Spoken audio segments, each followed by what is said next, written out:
நம்முடைய கர்த்தராய் இருக்கிற இயேசு கிறிஸ்துவுக்குள் மிகவும் பிரியமான என் அன்பு சகோதர சகோதரிகளே, இந்த நாளிலும் கிறிஸ்து இயேசுவின் பிறப்பின் இரகசியத்தை குறித்து உங்கள் மத்தியிலே ஒரு செய்தியை கொண்டு வரும்படிக்கு கர்த்தர் இந்த நாளில் என்னை கொண்டு வந்து நிறுத்தி இருக்கிறார் என்பதை அறிந்திருக்கிறேன். அருமையானவர்களே, லூக்கா 2:14 இவ்விதமாய் நாம் கேட்கிறோம். உன்னதத்தில் இருக்கிற தேவனுக்கு மகிமையும், பூமியிலே சமாதானமும், மனுஷர் மேல் பிரியமும் உண்டாவதாக என்று சொல்லி தேவனை துதித்தார்கள் தேவதூதர்கள். இயேசு பிறப்பின் நாளில் இந்த காரியங்களை தூதர்கள் இவ்விதமாய் சொல்லுகிறாங்க. நிறைய டிரான்ஸ்லேஷனில் பார்த்திங்கன்னா, உன்னதத்தில் இருக்கிற தேவனுக்கு மகிமையும், பூமியிலே அவருக்கு பிரியமாக இருக்கிற ஜனத்தின் மேல் அவர்களுக்கு தான் சமாதானம் உண்டாகுதுன்னு சொல்லி டிரான்ஸ்லேட் பண்ணியிருக்கிறாங்க. அது ஒரு பக்கம் இருக்கட்டும். ஆனால் உண்மை இதுதான். யார் அவருக்கு பிரியமாக இருக்கிறாங்களோ அவர்களுக்கு தான் இந்த குமாரன் இயேசு கிறிஸ்து வெளிப்படுத்தப்படுகிறார். பூமியிலேன்னு சொன்னால் உலகத்தில் எல்லாருக்கும் இல்லை. கவனமாக கவனிப்பா வருஷம் பூரா கிறிஸ்மஸ் கொண்டாடுவீங்க. நம்மளை பார்க்கல அதிகமாக உலகத்து ஜனங்கள் விக்கிர ஆராதனையில் இருக்கிறவங்க கூட ஒரு இயேசு பாலனை உண்டு பண்ணி வச்சுக்கிட்டு அவங்க கொண்டாடிக்கிட்டு இருப்பாங்க. ஹலோ, ஆனால் அதை பார்க்கலும் மேலாய் அவரை ஏற்றுக்கொண்டவர்களாக இருக்கிறவங்க எத்தனை பேர்? அவங்களுக்கு தான் இது புரியும். இதனுடைய ரகசியம். ராஜாவாக வெளிப்பட்டார். அந்த ராஜரீகத்தினுடைய காரியம் ரகசியமாக வைக்கப்பட்டிருக்கிறது. தேவனுடைய ராஜ்யத்தின் ரகசியங்களை அறியும்படிக்கு உங்களுக்கு அருளப்பட்டது. யாருக்கு? எப்படிப்பட்டவர்கள்? நம்ம பார்க்க போகிறோம். சங்கீத பகுதியில் 69:34 பார்த்தீங்கன்னா, வானமும் பூமியும் சமுத்திரங்களும் அவைகளில் சஞ்சரிக்கிற யாவும் அவரை துதிக்க கடவுது. ஐயா, உலகத்தில் இருக்கிற அந்நிய ஜனங்கள் மட்டும் இல்லை, உலகத்து ஜனங்கள் மாத்திரமல்ல, விக்கிரக ஆராதனையில் இருக்கிற ஜனங்கள் மாத்திரமல்ல, வானங்களும் பூமியும் சமுத்திரமும் சமுத்திரத்தில் உள்ளவைகள் யாவும் சஞ்சரிக்கிற யாவும் அவரை துதிக்க கடவுது. அவருடைய பிறப்பை நிமித்தம் என்னன்னு பார்க்குறீங்க? 96 சங்கீதம் 11 வானங்கள் மகிழ்ந்து பூமி பூரிப்பாகி சமுத்திரமும் அதன் நிறைவும் முழங்குவதாக கர்த்தர் பிறந்துட்டாருன்னு சொல்லி. ஹலோ, மனுஷன் ஏமாத்திரம். ஆனால் அவரை சரியாக அறிஞ்சவங்க எவ்வளவாய் கொண்டாடுவாங்க யோசிச்சு பாருங்கள். அறியாதவர்கள் ஜனங்கள் கொண்டாடிக்கிட்டு இருக்கிறாங்க. நீங்களும் நானும் அப்படி அல்ல. ஏசாயா 49:13 பார்த்தீங்கன்னா, வானங்களே கெம்பீரித்து பாடுங்கள், பூமியை கலிகூறு, பர்வதங்களை கெம்பீரித்து முழங்குங்கள். இதெல்லாம் மனுஷனுக்கு உள்ளேயா?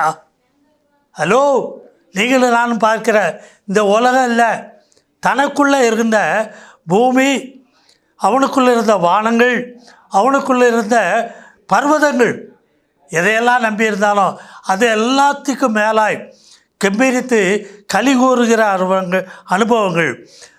அதில் சொல்கிறாரு, ஏன்னா கர்த்தர் தம்முடைய ஜனத்துக்கு ஆறுதல் செய்தார். ஹலோ, நீ என்னப்பா கிறிஸ்துமஸ் கொண்டாடுவேன்?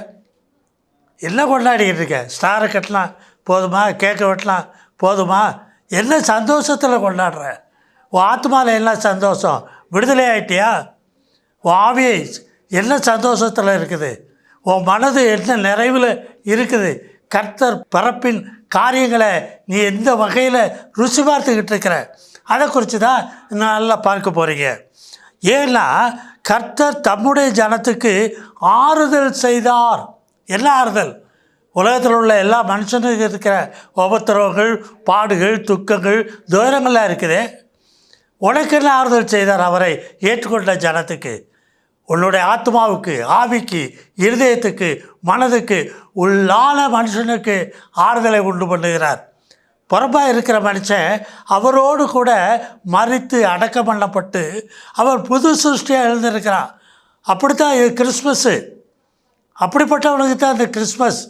இல்லை வேதத்தில் பார்ப்பீங்கன்னு சொன்னால், யோவான் 1 யோவான் 4:9 பார்த்தீங்கன்னா, தம்முடைய ஒரே பேரான குமாரனாலே நல்லா கவனிங்க. இல்லைன்னா இந்த கிறிஸ்மஸ் கொண்டாடி பிரயோஜனமே இல்லை. பரலோகத்துக்கு போயிட முடியாது. நீ எத்தனை கிறிஸ்மஸ் கொண்டாடுன அப்படின்னு அவர் கேட்க போகிறதில்ல. அவருக்குள்ள அந்த அனுபவத்தில் வரணும்.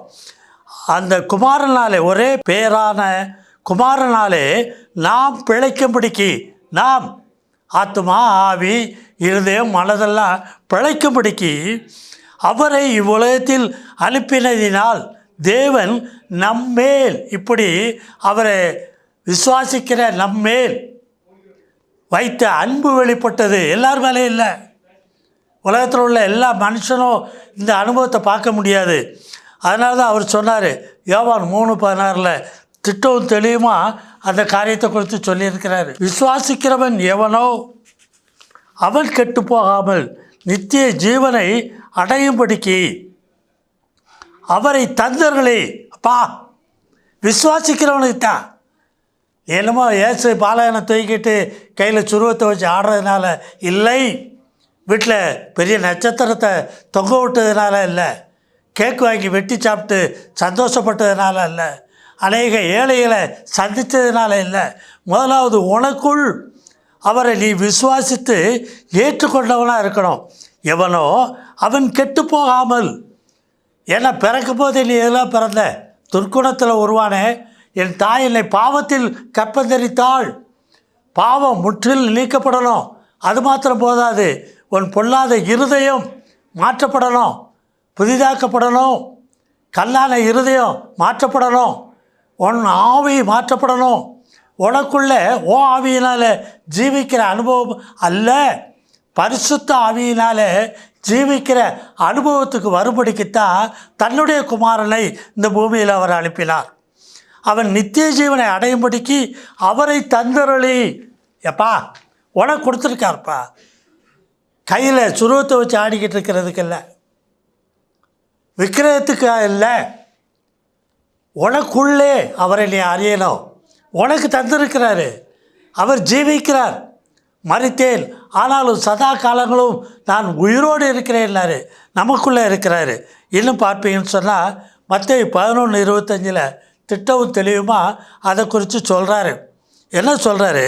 அந்த சமயத்தில் இயேசு சொன்னது, பிதாவே, வானத்துக்கும் பூமிக்கும் ஆண்டவரே, இவைகளை ஞானிகளுக்கு மறைத்து, உலக ஞானம், கல்விமான்கள், உலக கல்வி பாலகருக்கு வெளிப்படுத்தினபடியால் உம்மை ஸ்தோத்தரிக்கிறேன்.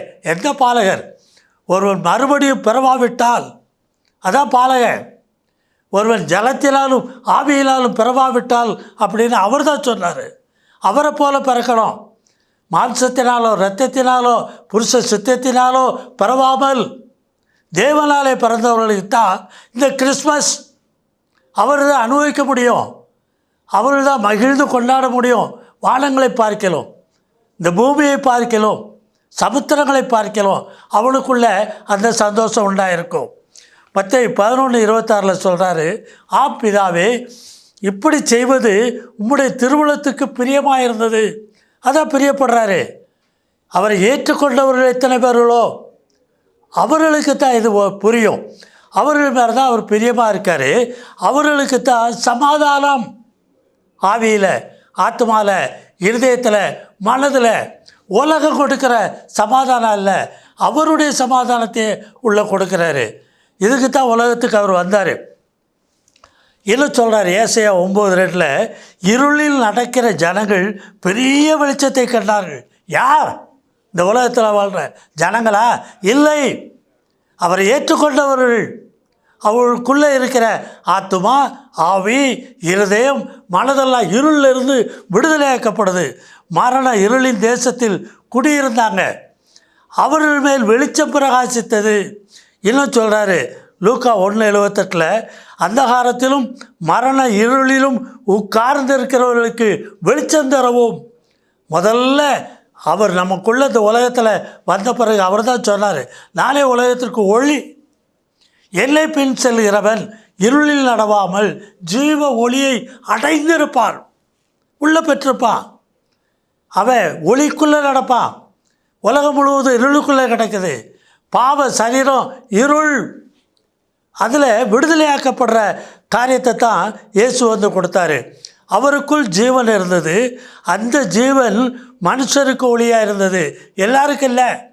அவரை தேடுகிறவர்கள், அவரை விசுவாசிக்கிறவர்கள், அவரை ஏற்றுக்கொண்டவர்களுக்கு தான் இந்த ஒளி வெளிப்படும். இன்னும் சொல்கிறாரு யோவான் 1:9, உலகத்திலே வந்து எந்த மனுஷனையும் பிரகாசிப்பிக்கிற ஒளியே அந்த மெய்யான ஒளி. அந்த ஒளியை பார்க்க தெரியணும்.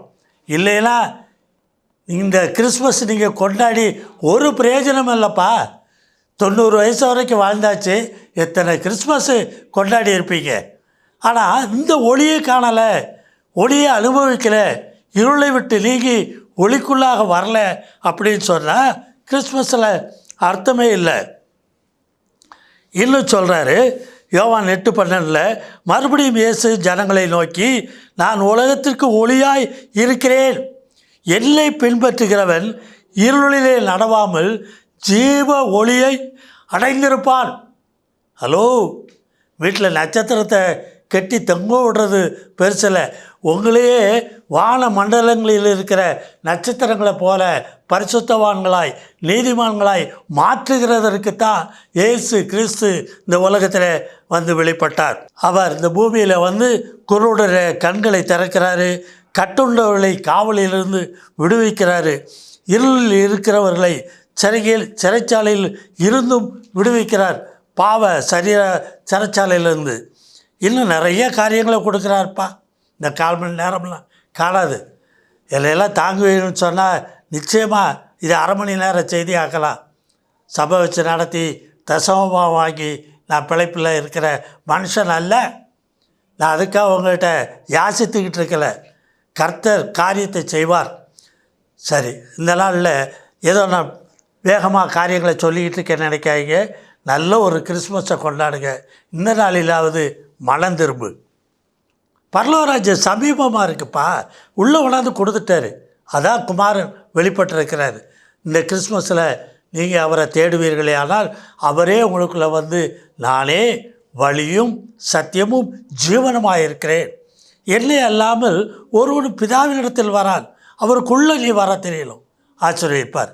பயப்படாத, உனக்குள்ளே இருக்கிற பாவங்களை எல்லாம் மன்னிப்பார்.